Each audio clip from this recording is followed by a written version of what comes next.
Baik, Assalamualaikum warahmatullahi wabarakatuh. Selamat sore, Pak Oman. Selamat datang di podcast Bawaslu Provinsi Banten. Selalu ada cerita di balik demokrasi. Selamat datang. Terima kasih Pak Oman telah hadir di podcast Bawaslu Banten. Mudah-mudahan puasa hari ini kita dapat berjalan lancar dan dapat diterima oleh Tuhan Yang Maha Kuasa. Amin. Amin. Nah, selamat datang juga untuk Pak Oman dari Bawaslu Kabupaten Serang, Pak ya. Ya.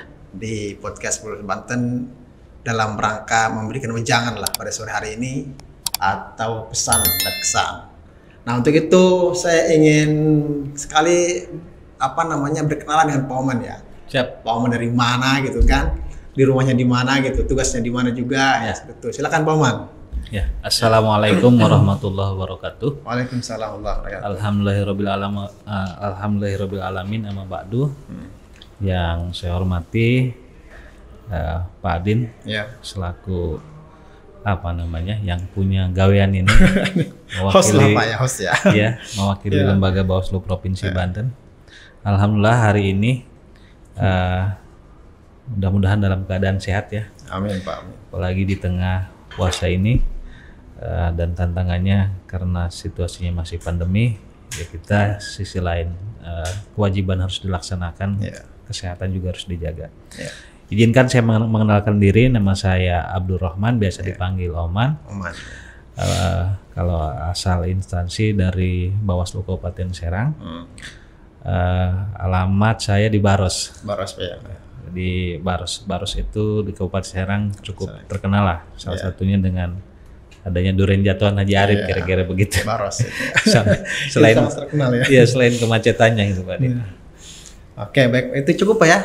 Apa cukup, masih ada apa yang ingin disampaikan? Oh iya, kalau status alhamdulillah sudah berkeluarga, Pak ya. Punya istri 1, anak 3. Baru pas sudah punya istri? Baru sudah punya istri. Oh, itu. Sudah punya istri, alhamdulillah anak 3 diberikan amanah oleh Allah. Amin Pak ya. Oke. Baik Pak Oman, ini Bapak ini wejangan pada sore hari ini adalah terkait dengan adil Pak ya. Iya. Nah, saya ingin tahu Pak, adil itu dari tema atau dari perspektif pemilu seperti apa Pak menurut Bapak ini? Ya. Kalau dalam perspektif pemilu, adil itu adalah asas ya. Iya. Jadi asas pemilu itu salah satunya adil, bagaimana dia tidak boleh memihak gitu ya.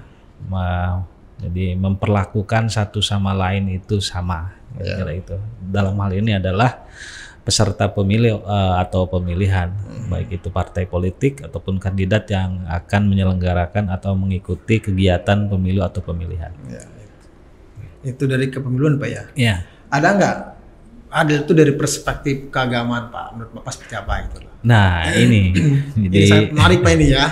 Tentang adil sangat menarik sekali. Adil ini ternyata bukan hanya berlaku pada hukum pemilu, gitu ya. Adil ini juga menjadi sesuatu bagi kita yang umat beragama untuk dipraktekkan, gitu ya. Karena dalam surat Al-Maidah ayat 8 bahwa kita dituntut berlaku adil, ya, tanpa memandang apapun dan siapapun, karena adil itu lebih mendekati kepada takwa. Kaitannya dengan bulan ini, gitu ya, bulan yang penuh rahmah, bulan Ramadan, bahwa diwajibkan kepada ya ayyuhalladzina amanu kutiba alaikumussyam. Yang terakhir itulah alakum tatakun, agar kamu bertakwa. Gitu ya. Jadi korelasi antar adil dan ketakwaan ini, apalagi tadi menjadi tidak terbantahkan lagi, gitu ya. Karena dalam kacamata saya, insan yang doif gitu ya, bahwa ketika rasa keadilan ini sudah bisa dinikmati oleh semuanya, kalau dalam perspektif penyelenggaraan pemilihan, peserta pemilihan merasakan keadilan dalam proses pemilu atau pemilihan, masyarakat pada umumnya, saya pikir tujuan atau target dari demokrasi itu sendiri, dari pemilu itu sendiri akan tercapai. Ya, itu adil menurut dari segi kepemiluan dan segi agama Pak. Iya. Ini sangat krusial sekali Pak ya, dan sangat penting sekali. Nah, menurut Bapak ini ada nggak korelasi dari keduanya Pak? Baik itu dari kepemiluan dan dari segi keagamaan itu seperti apa Pak?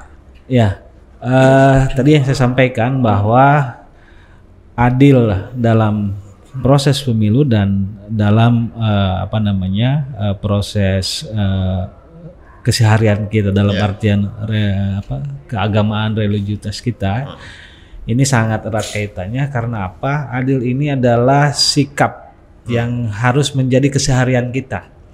Kalau sudah menjadi sikap keseharian kita, saya pikir dimanapun kita tinggal, dimanapun kita berada, itu akan tetap kita lakukan. Misalnya kita hari ini di penyelenggara pemilu, karena memang terbiasa dengan sikap adil.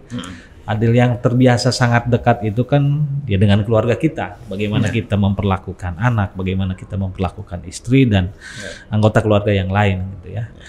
Ya, saya pikir kalau itu sudah menjadi kebiasaan, karena adil ini adalah perilaku Pak ya. Perilaku yang mudah diucapkan, tapi tadi pelaksanaannya butuh waktu barangkali. Bagi saya secara pribadi gitu ya, itu sangat sulit. Termasuk misalnya dalam bulan Ramadan ini, bagaimana kita memperlakukan anak gitu ya, antara tuntutan, kewajiban dan melihat tadi usia mereka. Apakah misalnya usia 3 tahun itu harus kita wajibkan berpuasa? Ini kan perspektif adil di situ barangkali masuk gitu ya.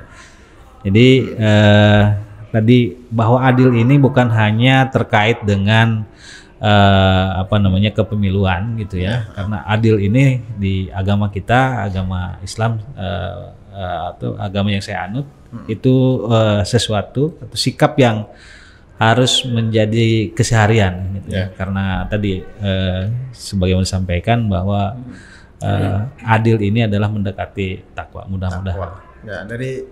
Ya, jadi bisa digarisbawahi dari adil itu mendekati kepada ketakwaan Pak ya. Adil itu sama dengan takwa gitu. Nah, ini dari perspektif pemilu ataupun keagamaan. Nah, satu lagi Pak, dari pengamalan nilai adil itu seperti apa Pak? Dalam peran pengawasan di Bawaslu Kabupaten Serang Pak ya? Iya. Itu apa itu? Tahun 2020 kemarin Bawaslu Kabupaten Serang sudah melaksanakan pilkada serentak gitu ya, melakukan pengawasan pilkada serentak, di mana Bawaslu dalam hal itu secara umum tupoksinya adalah memastikan tata cara dan prosedur dilaksanakan oleh semuanya. Kalau kita mengambil kata memastikan tadi, berarti menegakkan apa yang sudah ada di regulasi. Gitu ya. Di regulasi itu jelas bahwa penyelenggara pemilu harus bersikap adil. Misalnya kemarin, misalnya dari mulai tahap pendaftaran sampai terakhir, bagaimana proses rekap, kita selalu memberikan dalam bentuk rekomendasi ataupun pencegahan gitu ya, himbauan agar KPU berlaku adil. Dalam misalnya tahap pencalonan, bagaimana KPU harus memperlakukan semua pasangan calon dengan sama gitu ya, tidak ada yang dibeda-bedakan. Semuanya adil aja Pak ya. Ya, tadi karena sekali lagi ini yang menjadi asas paling salah satu asas yang pokok barangkali berkaitan dengan proses penyelenggaraan pilkada kemarin di Kabupaten Serang. Ya, itu sangat menarik sekali Pak ya. Ada yang terakhir sekali nih, ada nggak kutipan dari Bapak itu untuk closing terkait dengan adil itu, Bapak itu seperti apa menurut Bapak? Ya, adil itu mesti menjadi nilai yang wajib ada di kita. Karena sekali lagi, kalau kita menanamkan keadilan, insya Allah mudah-mudahan gitu ya, semoga kita selamat dunia dan akhirat. Amin. Baik, terima kasih Pak Oman telah mengisi di podcast Bawaslu Banten. Semoga kita dapat diberikan keberkahan oleh Tuhan Yang Maha Kuasa. Amin. Dan puasa kita diberikan keberkahan. Amin ya Allah. Terima kasih pada Pak Oman, dan saya atas nama tim podcast Bawaslu Banten mohon maaf atas segala kekurangan dan terima kasih banyak atas segala perhatian. Akhir kalam, wabillahi taufiq wal hidayah. Assalamualaikum warahmatullahi wabarakatuh. Waalaikumsalam warahmatullahi wabarakatuh.